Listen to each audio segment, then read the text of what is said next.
Medicina basada en la evidencia y evaluación de tecnologías sanitarias. Como hemos visto, los recursos para proveer atención sanitaria son limitados. Estos pueden variar en diferentes contextos, en diferentes sistemas de salud, en diferentes países, pero siempre son limitados. Por esta razón, no será posible utilizar todas las tecnologías disponibles en este escenario. Los decisores en salud deben realizar un análisis cauteloso antes de elegir una nueva tecnología.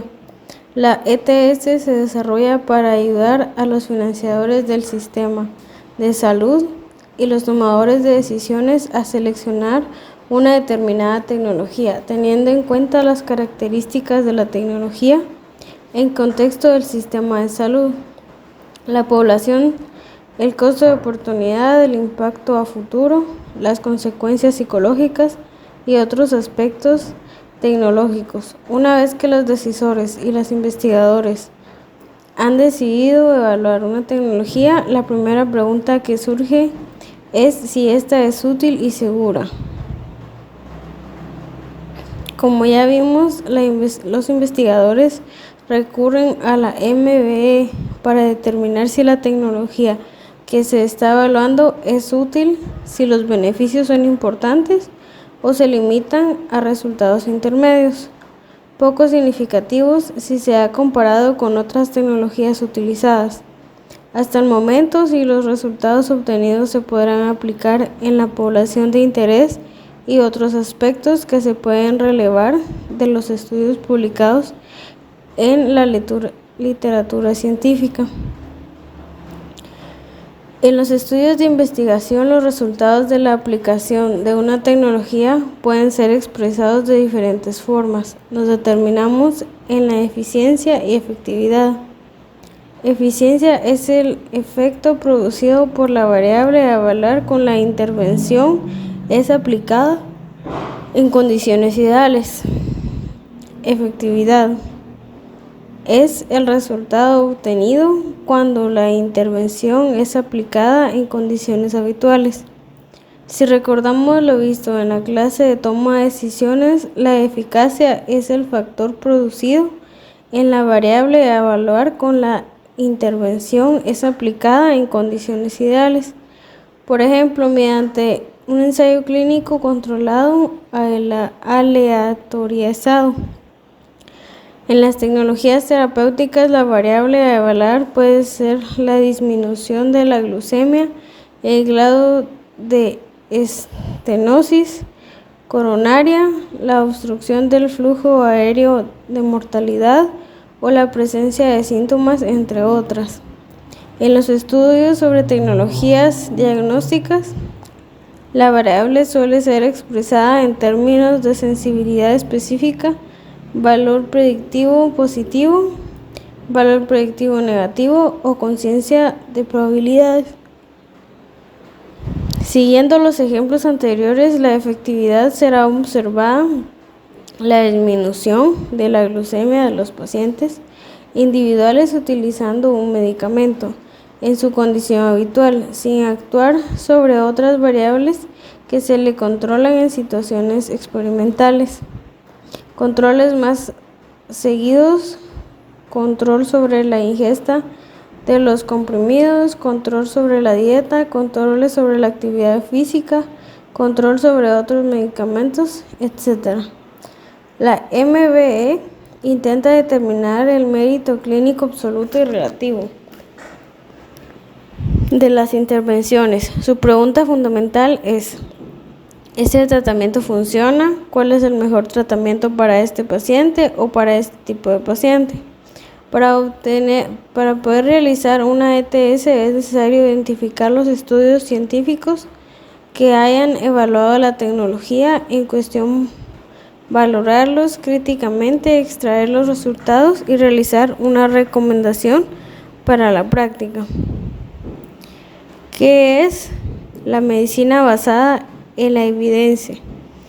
La MBE fue definida por Skate como el uso consciente, explícito, prudente y reflexivo de la mejor evidencia posible en la toma de decisiones sobre el cuidado de pacientes individuales.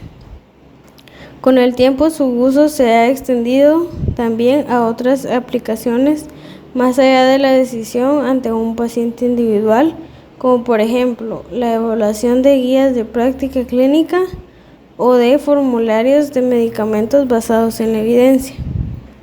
La MBE, tal como se utiliza en la actualidad, tiene dos enfoques. 1. Está orientada al médico individual y se refiere a la utilización en la práctica clínica de la mejor evidencia posible mediante la lectura crítica y selectiva de la literatura científica, a fin de ofrecer al paciente individual la mejor estrategia para mejorar su salud. Un segundo enfoque más relacionado a la ETS, con un contexto más amplio que además de la repercusión de la información disponible en la literatura científica, incorpora un análisis de otros elementos del contexto donde la evaluación se realiza, tales como los datos epidemiológicos, demográficos, económicos o de utilización de servicios y tecnologías de salud, todo ello con el fin de proporcionar respuestas a las preguntas que se plantean en los diferentes actores que operan en el escenario sanitario a nivel macro, meso y micro. Sirve, por tanto, no solo para la medición, sino también a los decisores en todos los niveles. La MBE se centra en obtener información actualizada de las pruebas o evidencias procedentes de la investigación y en condiciones las decisiones con esta información, disminución la probabilidad de realizar acciones médicas bajo el concepto de la fisiopatología, la opinión de los expertos u otras fuentes teóricas sin suficiente sustento científico.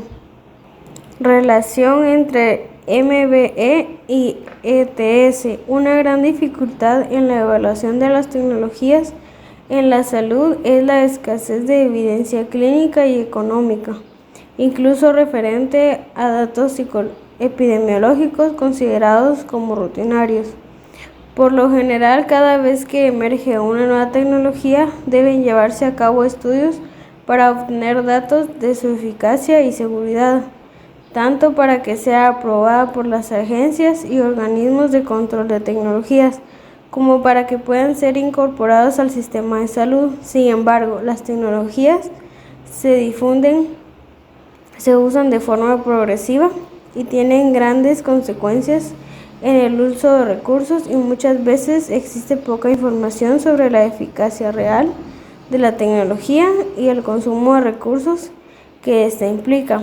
Otras veces la metodología con la que se han realizado los estudios de eficacia de una nueva tecnología son de pobre calidad científica. Es interesante recordar que algunas tecnologías ampliamente empleadas de la práctica habitual, por ejemplo, monitoreo eléctrico fetal, episiotomía, histerectomía o electrocefalografía, están siendo utilizadas desde hace varias décadas sin criterios aprobados y sin haber sido adecuadamente evaluados. Similarmente, conclusiones se obtienen cuando se estudian otros procedimientos ampliamente utilizados.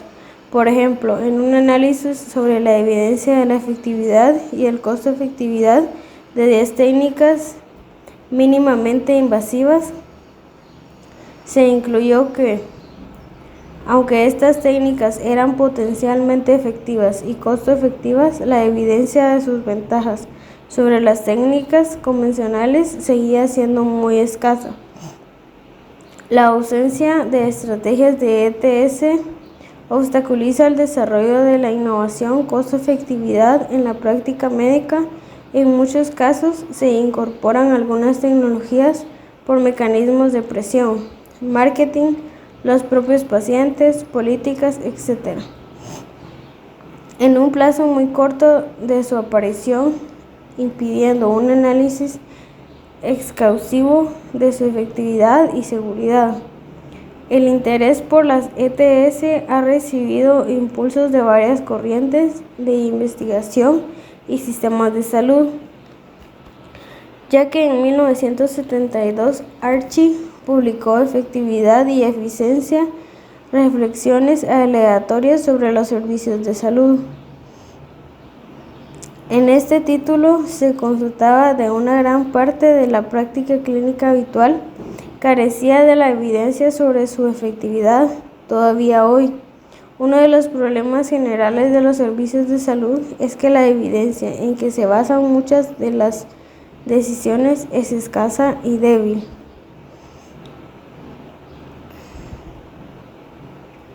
Todavía hoy, uno de los problemas generales de los servicios de salud es que la evidencia en la que se basan muchas de las decisiones es escasa y débil. Existen diversas tecnologías y preventivas, diagnósticas y terapéuticas para el manejo de las múltiples condiciones clínicas disponibles de los servicios de salud, aunque el conocimiento sobre la evidencia de efectividad de las mismas es muy precario. A pesar de que se publican miles de revistas médicas en el mundo, un porcentaje mínimo de las investigaciones en salud están apoyadas por evidencia científica viable. Este hecho se debe a que muchos procedimientos no han sido nunca evaluados y solo una pequeña parte de los artículos publicados son científicamente sólidos. Por otra cara de la moneda se reflejan en la crítica de varios autores que sostienen que algunas tecnologías pueden implementarse aún con escasez de evidencia científica. Por ejemplo, en la utilización de las sales de rehabilitación oral para prevenir muertes infantiles por diarrea agudas. Desde 1977 se reportan estudios de baja calidad metodológica que demuestran la efectividad de las SRO, pero recién a finales de los 90 se implementó su utilización en los programas de salud pública, luego de que algunos ensayos clínicos aleatorizados demostraron que eran tan efectivas como la hidratación endovenosa. Muchos autores han sido muy críticos con esta situación, expresando que podrían haberse salvado muchas vidas, aguardando por estudios con mejor evidencia científica que demostraron la efectividad. Los autores Smith y Smith hicieron una parodia de esta situación realizando una revisión sistemática sobre la efectividad del paracaídas en la prevención de las lesiones en caídas al vacío desde las alturas elevadas. No encontraron ningún estudio de alta calidad que demuestre un efecto preventivo del paracaídas, pero ellos concluyen que para ellos que no creen en esos beneficios pueden arrojarse de alturas elevadas sin paracaídas y comprobar los efectos sobre la salud. Por esta razón, detectamos que las MBE es una herramienta indispensable para el aporte de datos sobre la efectividad y seguridad de una tecnología mediante el análisis consciente, prudente y reflexivo de la mejor evidencia disponible. Pasos para practicar la MBE. La práctica de la MBE requiere el recorrido por ciertos pasos que comprenden: 1. Formar de la manera precisa una pregunta a partir del problema clínico del paciente. 2. Localizar de forma exhaustiva la evidencia o pruebas disponibles en la literatura. 3. Evaluación crítica de la evidencia o pruebas disponibles. Y 4. Aplicación de las conclusiones de la evaluación de la práctica. La pregunta en MBE. Recordemos los aspectos de la construcción de la pregunta vistos globalmente en clases anteriores. Por una cuestión pedagógica, enfoquémonos la construcción de la pregunta a un escenario clínico, pero como ya han visto, las mismas características son aplicables para la confección de la pregunta para la realización de una ETS. Construcción Construir preguntas con un formato PICO ayuda a crear un marco de referencia sobre el que se va a centrar la búsqueda de la información y sobre el que se responden de acuerdo con la evidencia encontrada. Las preguntas pueden estar referidas a terapéutica, pronóstico, etiología, diagnóstico, costo-efectividad, etc. Cualquiera fuese la categoría, la pregunta debe responder una anatomía que debe ser lo más precisa posible. Esta anatomía o arquitectura debe contemplar los componentes que se encuentran a continuación: el paciente o el problema, P, y intervención, C, comparador o resultados, pico.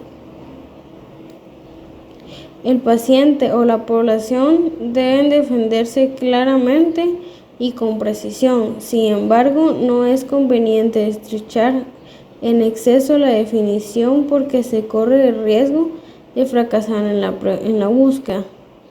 Es altamente probable que no se encuentre un estudio con pacientes idénticos al que se ha formado en las preguntas. En lo posible, el investigador debe de mantenerse sensible en la diagnosticación de la pregunta que especificó. Veamos un ejemplo. Un profesional tiene una caída referida a un paciente diabético, hipertenso, dislipémico, como el antecedente de un infarto agudo de miocardio. Anterior extenso ocurrió hace 2 años, presenta microalbumia positiva en el análisis de orina y tiene microneurismo en el fondo del ojo.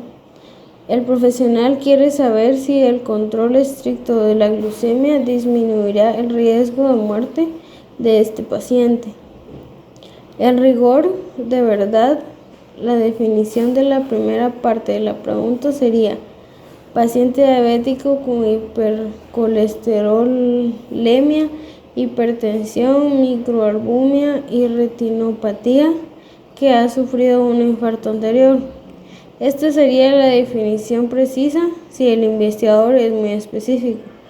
Buscará puntualmente datos de pacientes con todas estas características. El problema es que probablemente no encontraremos ningún ensayo que haya incluido pacientes exactamente igual en la pregunta planteada. Por lo tanto, podría ser suficiente definir al paciente como diabético no insulino dependiente con complicaciones. De esta forma, el investigador utilizará términos con mayor sensibilidad para su búsqueda, con la probabilidad de encontrar mayor cantidad de estudios.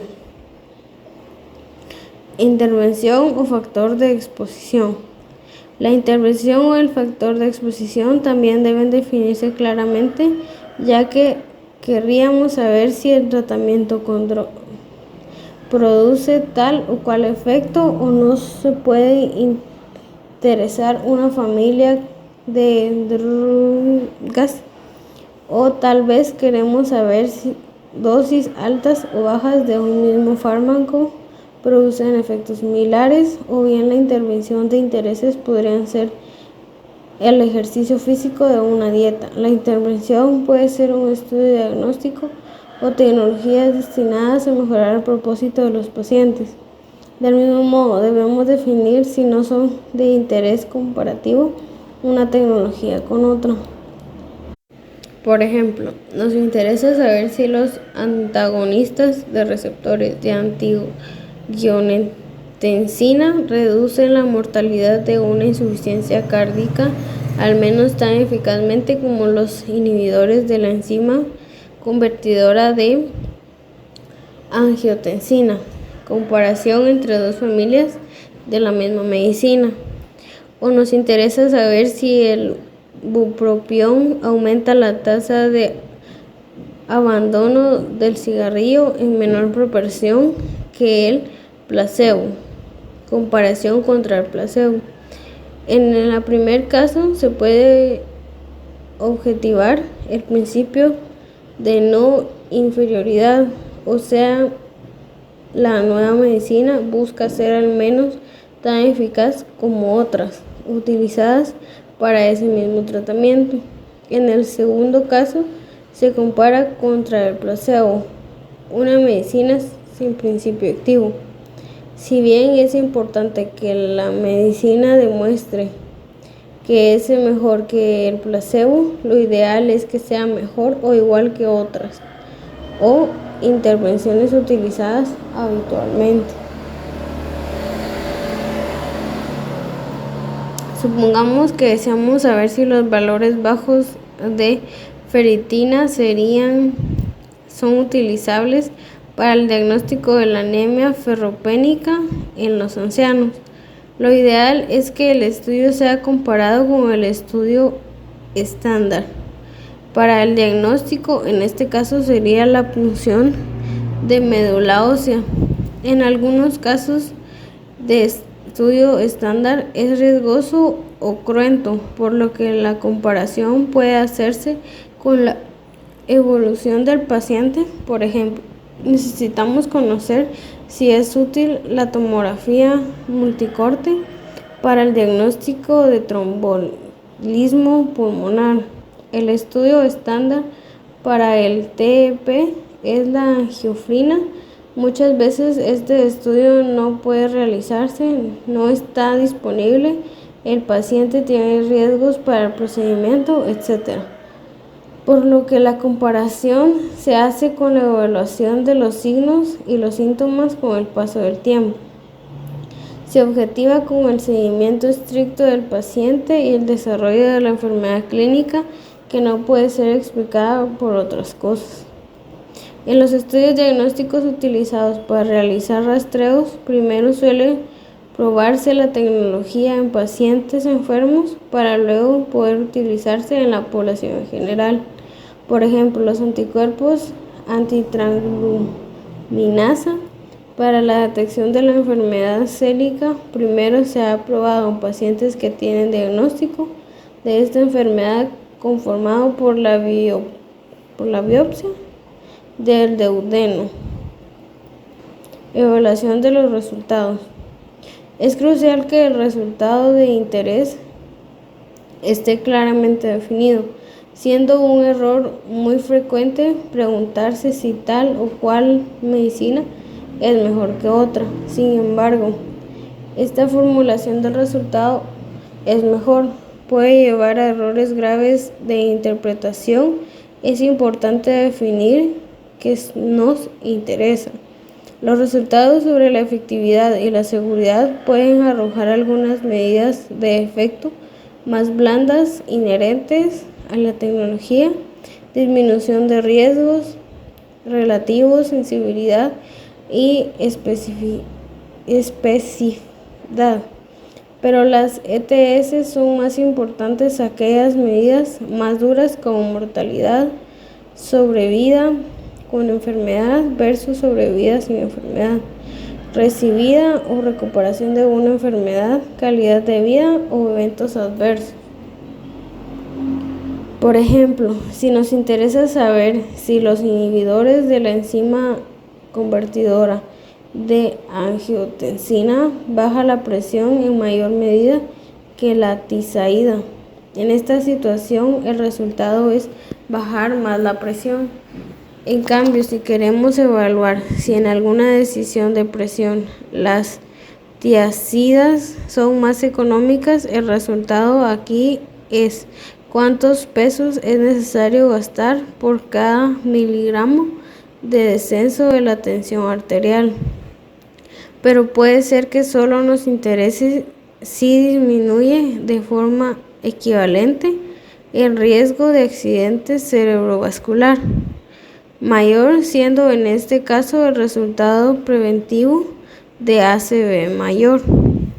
Quizá el interés es saber si alguna medicina es mejor o más segura que otra. Frente a este interrogante, el resultado serían los efectos adversos graves.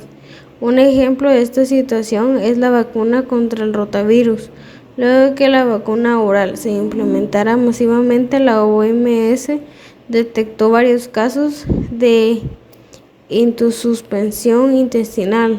Por tal motivo, los estudios más recientes evaluaron la efectividad de la vacuna y la seguridad para continuar con la utilización. Si bien todos estos resultados podrían englobarse en ser mejor, las implicaciones para el tratamiento de los pacientes son muy diferentes. Por ejemplo, el médico, un paciente con lumbalgia aguda que se presenta signos de alarma, pérdida de peso, fiebre, antecedentes de cáncer conocidos, inicio luego de los 50, que hagan sospechar una enfermedad grave o sistemática, osteomielitis, metástasis ósea, etc. Y se pregunta acerca de la eficacia de los relajantes musculares. El médico puede sentirse tentado a preguntar si en pacientes con lumbalgia aguda los relajantes musculares sirven. Sin embargo, volvemos al mismo punto, ya que preguntarse si una intervención sirve no es una buena manera de comenzar, ya que este interrogante puede estar referido al alivio del dolor, a la disminución del ausentismo laboral, el aumento de la satisfacción de los pacientes. Cuando queremos saber si una intervención es útil, debemos formular como desearíamos que esa utilidad se reflejara en la vida real. Podría ser que los relajantes musculares hicieran que el paciente pase de referir un dolor de 6 puntos sobre 10 de intensidad a referir un dolor de 5 sobre 10. En este caso significa que sirve. Por tanto, es fundamental precisar que nos importa como médicos cuando queremos saber si alguno sirve. Un modo de preguntar bien formulada con la relación al caso de la lumbalgia es el siguiente. En pacientes con lumbalgia aguda, los relajantes musculares disminuyen la intensidad o duración del dolor de manera clínicamente relevante. Respetar la anatomía de las preguntas es el primer paso para realizar una búsqueda eficaz en las fuentes apropiadas e ir adelantándonos a qué tipo de diseño de investigación será más adecuado para responder la inquietud. Preguntas, búsqueda eficiente, diseño de investigación. Evaluación técnica de la literatura. Validez interna y externa de los hallazgos. En la aplicación de las conclusiones de la evaluación a la práctica, no solo debe tener en cuenta los resultados, sino que además estos deben ir acompañados de las experiencias clínicas y del conocimiento del contexto. En la utilización de la MBE también se contemplan las expectativas y preferencias del paciente. Como se ha mencionado, en la práctica de la MBE se debe seguir ciertos pasos. 1. Pregunta. 2. Búsqueda. 3. Evaluar. El primer paso es la confección de la pregunta. El segundo es la búsqueda de la información. Y el tercero es la evaluación crítica de los hallazgos. Cuando evaluamos los trabajos científicos que ha arrojado la búsqueda, debemos preguntarnos por 3 dominios diferentes. Evaluación crítica. 1. ¿Es válida la evidencia de este estudio? 2. ¿Son importantes los resultados? Y 3. ¿Se puede aplicar al cuidado de mi paciente?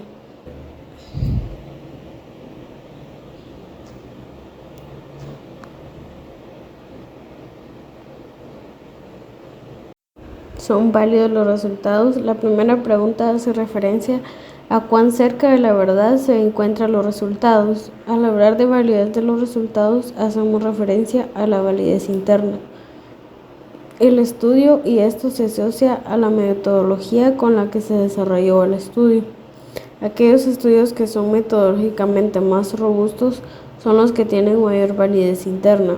En este análisis sobre la validez de los resultados se focaliza en cómo se ha seleccionado a los pacientes, si existe un método reproducible de selección, si se han controlado los posibles sesgos y las variables de confusión, si se han seguido a los pacientes un tiempo suficiente como para objetar los resultados de la investigación, si se tuvieron en cuenta los pacientes que abandonaron el estudio, etc.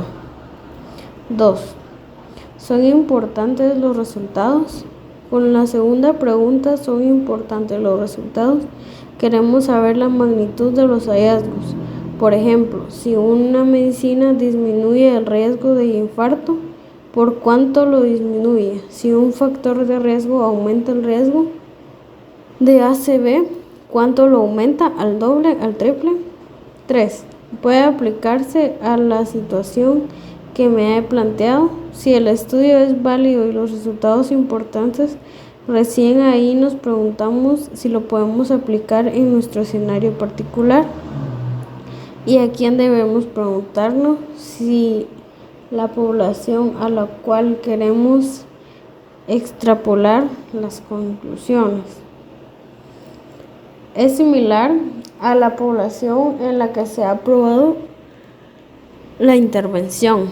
Algunos estudios utilizan criterios de selección muy estrictos y esto dificulta la aplicación de los resultados en la población general.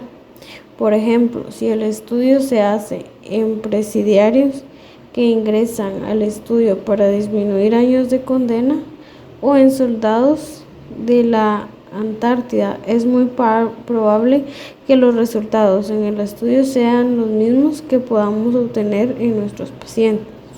En ocasiones se evalúan tecnologías que son observadores dependientes o dependientes de la experiencia de quien la aplica. Por ejemplo, una técnica quirúrgica. En estos casos es muy importante preguntarnos si nuestros resultados serán similares a los obtenidos por el equipo investigador.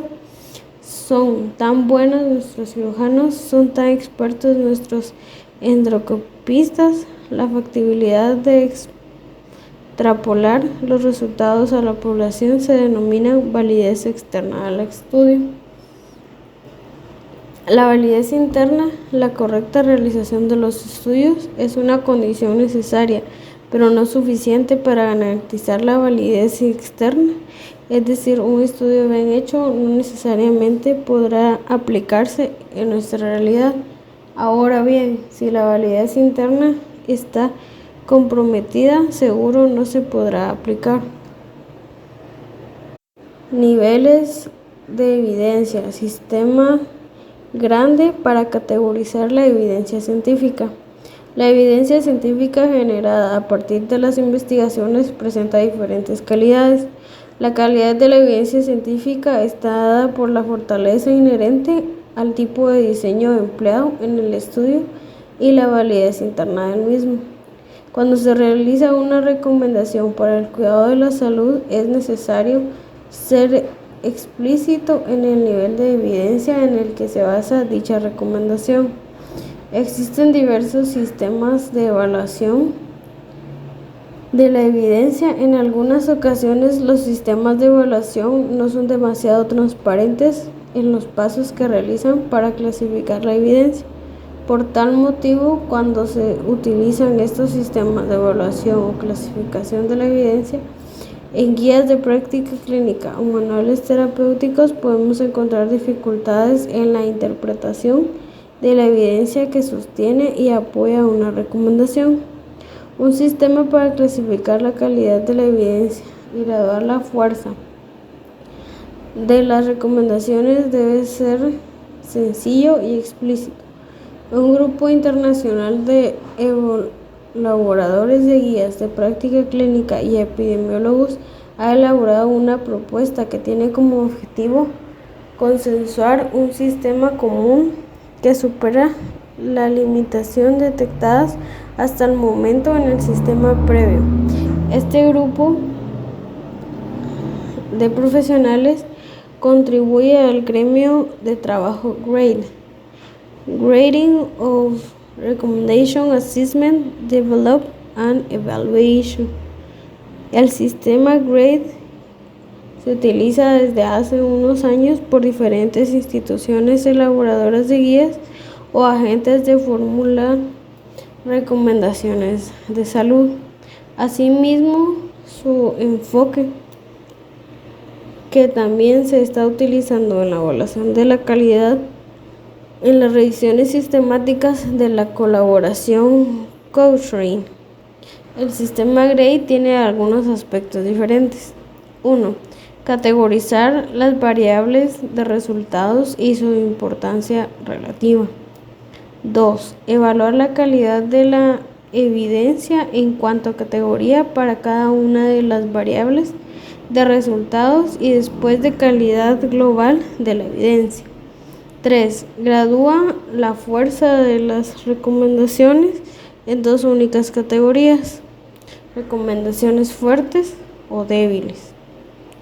Es importante partir de una definición común de los dos conceptos claves de la formulación de las recomendaciones: la calidad de la evidencia, reconocida también como nivel de evidencia, y la fuerza de la recomendación.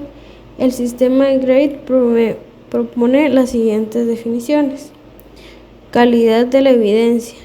Indica hasta qué punto de nuestra confianza es la estimación de un efecto es educada para apoyar una recomendación. Fuerza de la recomendación. Indica hasta qué punto podemos confiar si poner en práctica la recomendación conllevar más beneficios que riesgos. Veamos los conceptos que considera GRADE. 1. Clasificación de la importancia relativa de las variables. En esta etapa inicial es necesario que el grupo elaborador defina las variables de resultados en interés para las preguntas que abordan y clasifican la importancia relativa de las mismas. Estas variables pueden tener una importancia muy diferente a la hora de toma de decisiones. Los pacientes y cuidadores, por ejemplo, pueden valorar su importancia de manera diferente a los profesionales de la salud. Se sugiere clasificar su importancia mediante la siguiente escala de 9 puntos. De 1 a 3, variable de resultados no importante. Esta variable no juega un papel importante en la formulación de las recomendaciones y no se incluye en la tabla de evaluación de la calidad de los resultados.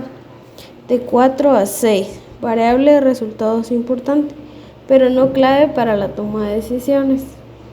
De 7 a 9, variable de resultados clave para la toma de decisiones. Veamos un ejemplo de aplicación de esta primera etapa de GRADE en una guía sobre hipertensión arterial. Los desarrolladores pueden seleccionar las siguientes variables de resultados sobre el efecto de tratamiento con diuréticos, mortalidad e incidencia de infarto de miocardio, calidad de vida o milímetros de mercurio de descenso en la tensión arterial sistólica. Los investigadores que van a desarrollar las recomendaciones valorarán las variables de mortalidad incidente de infarto como variables clave para la toma de decisiones, mientras que considera como poco relevantes la calidad de milímetros de mercurio de descenso en la presión. 2. Evaluación de la calidad de evidencia. El sistema GRADE define la calidad de evidencia como el grado de confianza que tenemos que tener o estimación de un efecto es adecuado para apoyar una recomendación.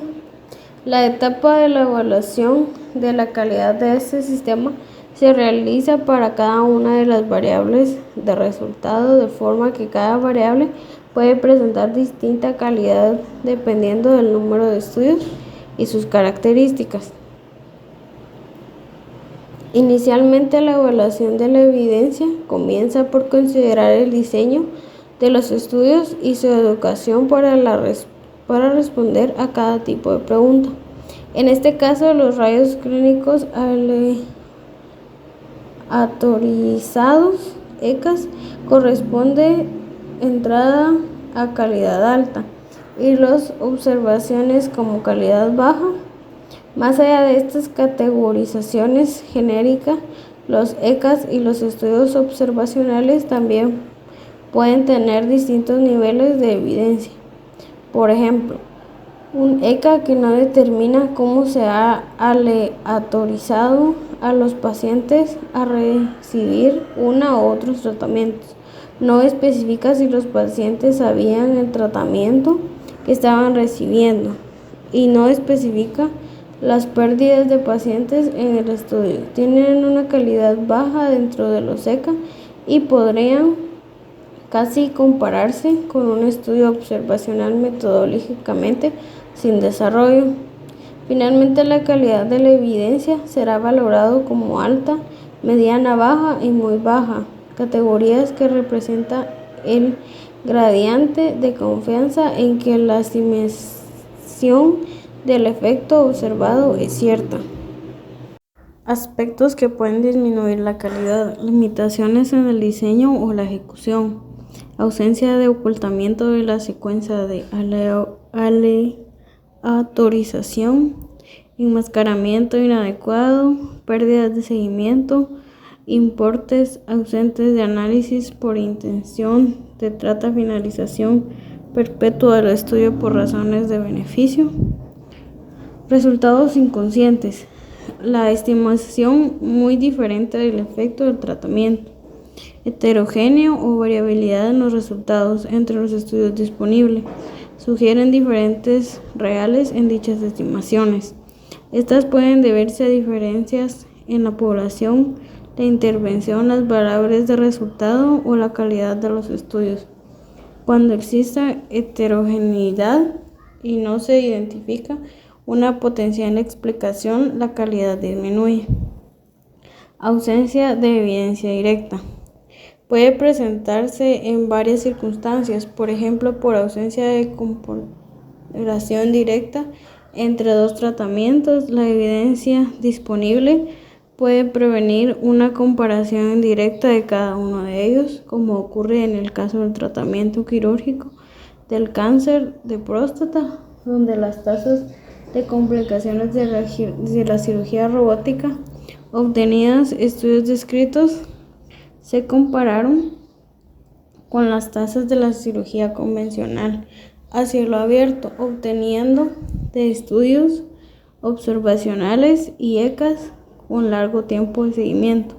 Las tasas de complicaciones con la cirugía robótica demostraron ser infecciones, pero deben tener precaución a la hora de emitir recomendaciones por la solidez de las mismas. Continúa siendo débil.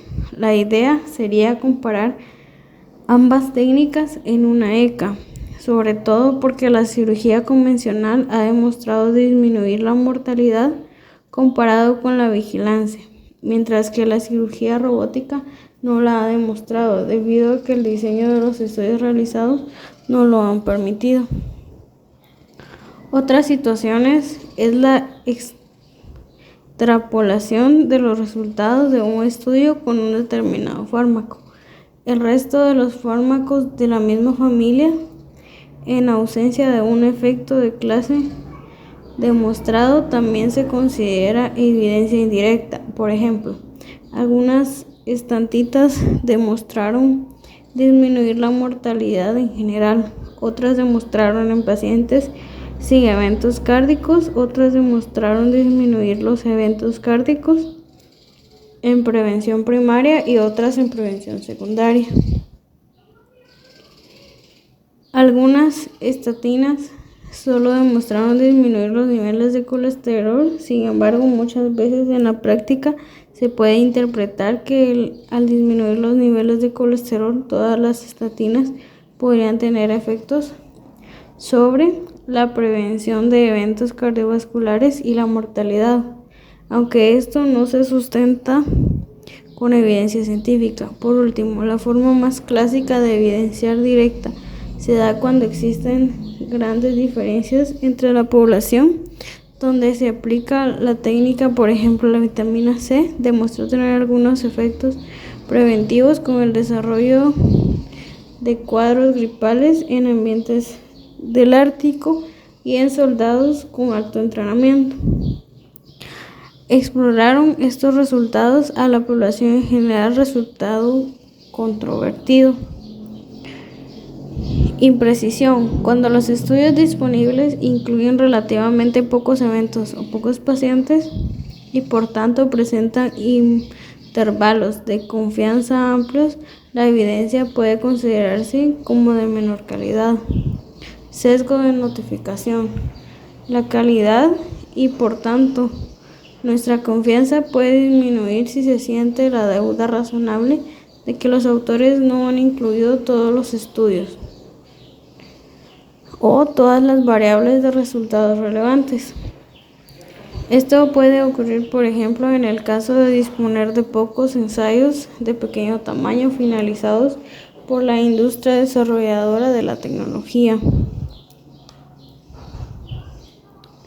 Aspectos que pueden aumentar la calidad. Efecto importante: cuando el efecto observado muestra una asociación fuerte.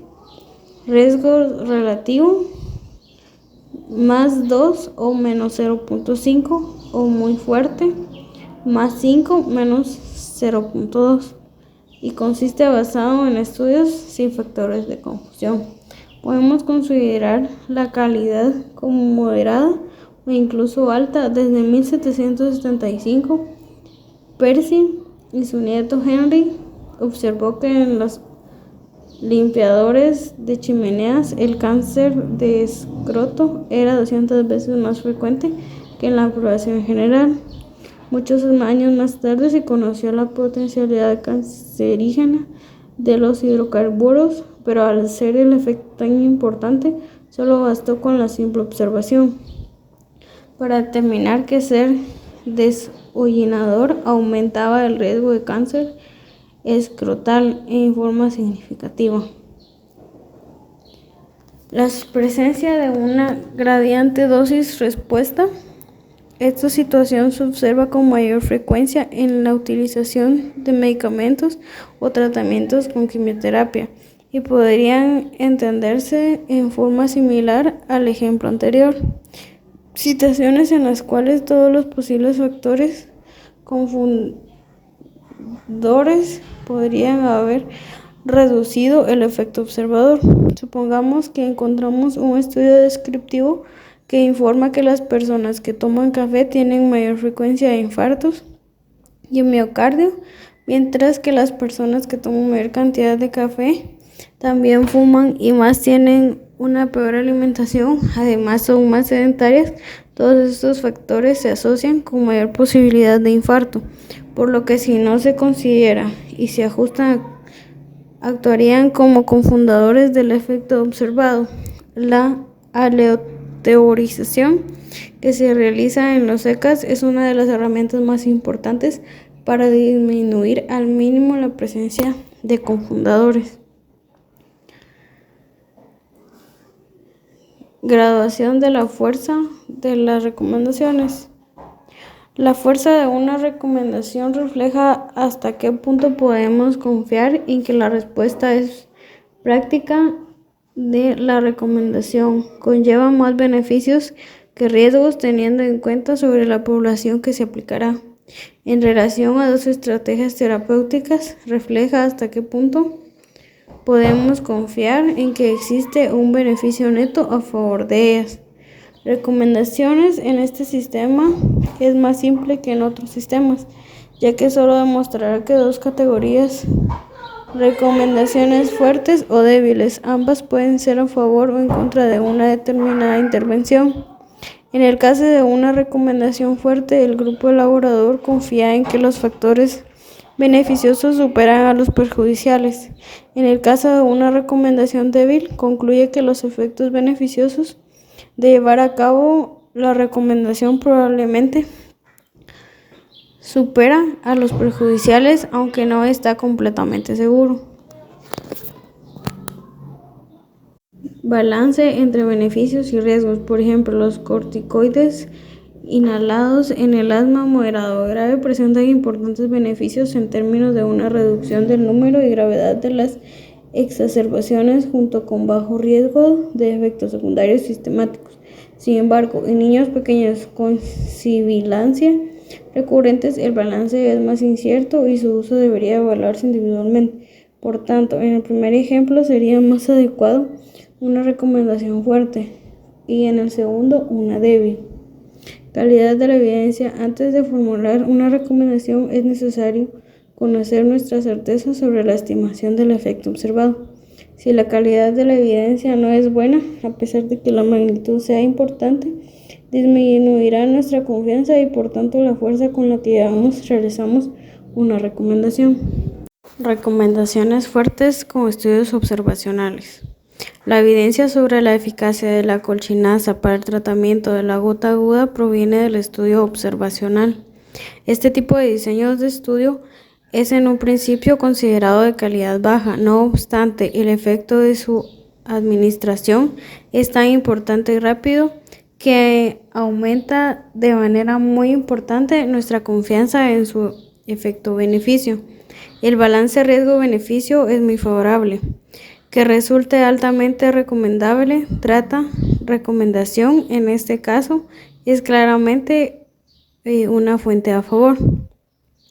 Recomendaciones débiles con evidencia de calidad alta. En el tratamiento a corto plazo de los síntomas vasomotores asociados a la menopausia, existen evidencias de alta calidad acerca de la eficacia de la terapia de reemplazar hormonas. Por otro lado, los potenciales efectos adversos poco frecuentes pero graves, como el cáncer de mama o eventos cardiovasculares, conllevan un balance riesgo-beneficio, equilibrando e incluso incierto. Las mujeres con síntomas más intensos serán más propensas a tomar el tratamiento. No obstante, independientemente de los síntomas, un número sustancial de mujeres pueden, una vez informadas sobre los riesgos y beneficios, decidir tomar durante un tiempo el tratamiento. Por otro lado, un número también sustancial puede decidir no hacerlo. En este contexto, probablemente la recomendación sea débil a favor. Lo que sigue está en inglés, así que voy a tratar de hacer lo mejor que pueda para que vos me entendás, porque no lo iba a hacer, pero resulta de que está marcado, subrayado, entonces, y son cosas importantes, así que si mi inglés no es muy bueno, sáltate esta parte. Evidence-based medicine, what is and what is not. It's about integrated individual clinical expensive and the best external evidence.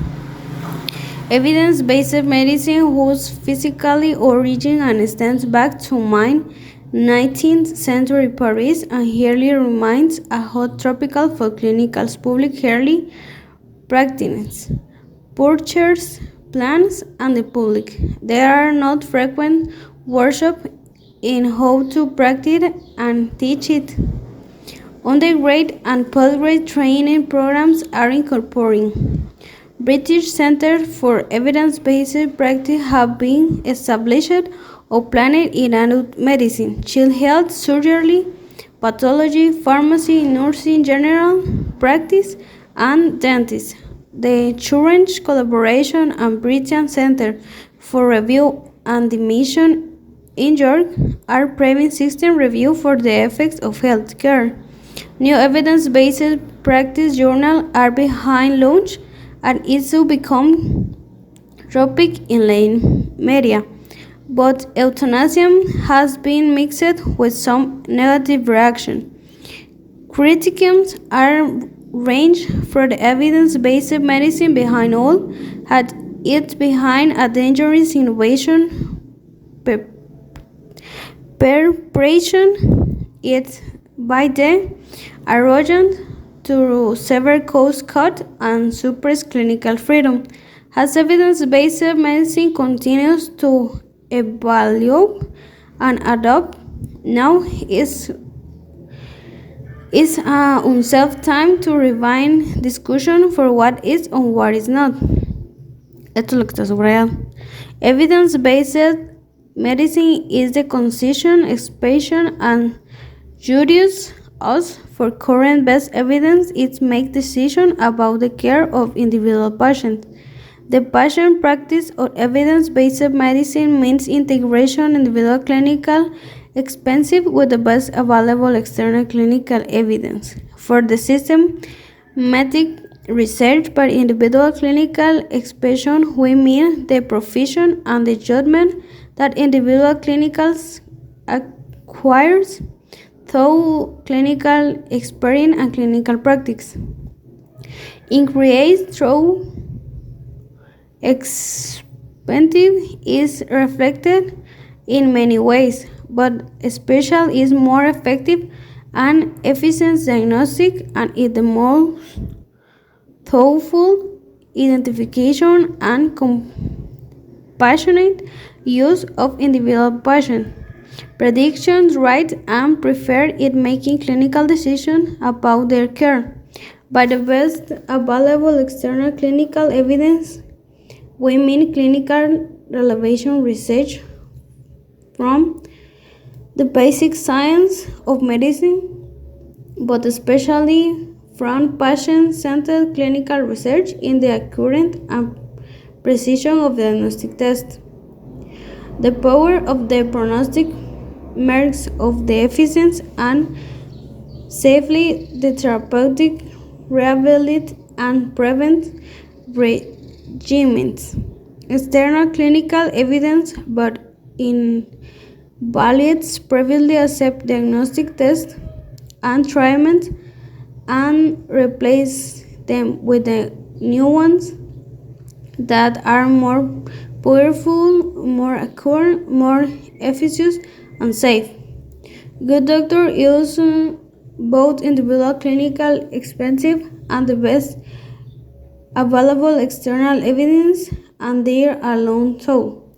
Without clinical expensive practice risking becoming deranged by evidence for ever excellent external evidence made inapplicable to or inappropriate for an individual patient. Without current best individual practice risk becoming rapidly out of date for the determination of patient. This description of what evidence-based medicine is helps clearly what evidence-based medicine is not. Evidence-based medicine is neither all had nor impossible to practice. The argument that everyone already is doing it falls before evidence of stinging variation in both the integration for patient evaluate is in our clinical behavior and is the rate with which clinical provide intervention to their patients. The difficulty that clinical faith is keeping abreast of all the medicine advanced reporting in primary journals are obvious from the comparison of the time required for reading for general medicine and now to examining 19 articles per day at the year of the days of the year. With the time available, well under an hour or a week, British medical consultants ever of self-report. The arguments that evidence-based medicine can be conducted only from ivory togers and armchairs in the red-footed by audition for the front lines of clinical care, we are the less some in patient clinical team in general medicine. Physiatry and surgery have provided evidence-based care of the vast majority of their patients. Such students showed that busy clinical who devote their care reading time to selective efficiency, patient-defined research, appraisal, and incorporation of the best available evidence can practice evidence-based medicine. Esto está subrayado. Evidence-based medicine is not a cookbook medicine, but it requires a bottom-up approach that integrates of the best external evidence with the individual clinical expensive and patient's choice. It cannot result in a slave's cookbook approach to individual patient care. External clinical evidence can inform but can never replace individual clinical expensive and its expertise that reduces whether the external evidence applies to individual patient at all. If so, how it should be integrated in the clinical decision. Similarly, any external guideline must but integrate with individual clinical expertise in design whether and how it matches the patient clinical state predicament and prefers, and thus whether it should be applied clinical. Who fare from town cookbooks with the advocates of evidence-based medicine join them in barricades. Someone feared that evidence-based medicine would be hijacked by purchasers and managers to cut the cost of healthcare.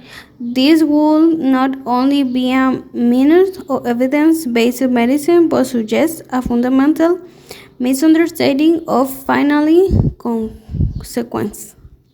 Doctors practicing evidence-based medicine would identify and apply the most focused intervention to maximize the quality and quantity of life of individual patients.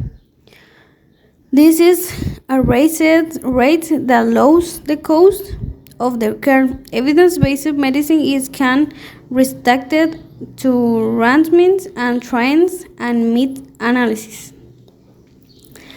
It involves tracking down the best external evidence with which to answer or clinical questions. To find out about a current of diagnostic test, we need to find proper cross-section students of patient clinical. Suspected of heart both the rebel disorder, not a random trial. For a question about prognostic, we need to prepare follow-up students or patient assumptions at a uniform yearly point to clinical course of their designs, and sometimes the evidence we need will come from the basic science such as genetic or immunology. It is when asking questions about therapy that we should try to avoid the non-experimental approach. Science there routinely learn to false positive conclusions about efficacy because the randomized trial and especially the system review of several randomized trials isn't much more likely to inform us and so much less likely to mislead us. It has become the gold standard from judging whatever and treatments do not more good than harm.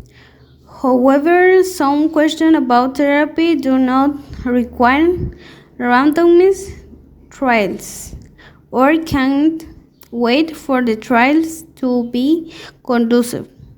And if not randomized trial has been carried out for the patient predicament, we must follow the train to next best external evidence and work from there. Despite it Ancient origin evidence-based medicine remains a relative young description whose positive impacts are just behind to be valuable, and it will be continued to evolve. This evolution with the ancients has revealed undergraduate, postgrad, and continuing medical education programs adapt in their learned needs. Their program and their evaluation will provide further information and understanding about that evidence-based medicine is and it's not. Hay más cosas en inglés, pero es demasiado y no creo que me vayas a escuchar. Entonces, te recomiendo que leas de la página 35 en adelante, son 3 hojas. Pero es como un ejemplo, por decirlo de alguna manera.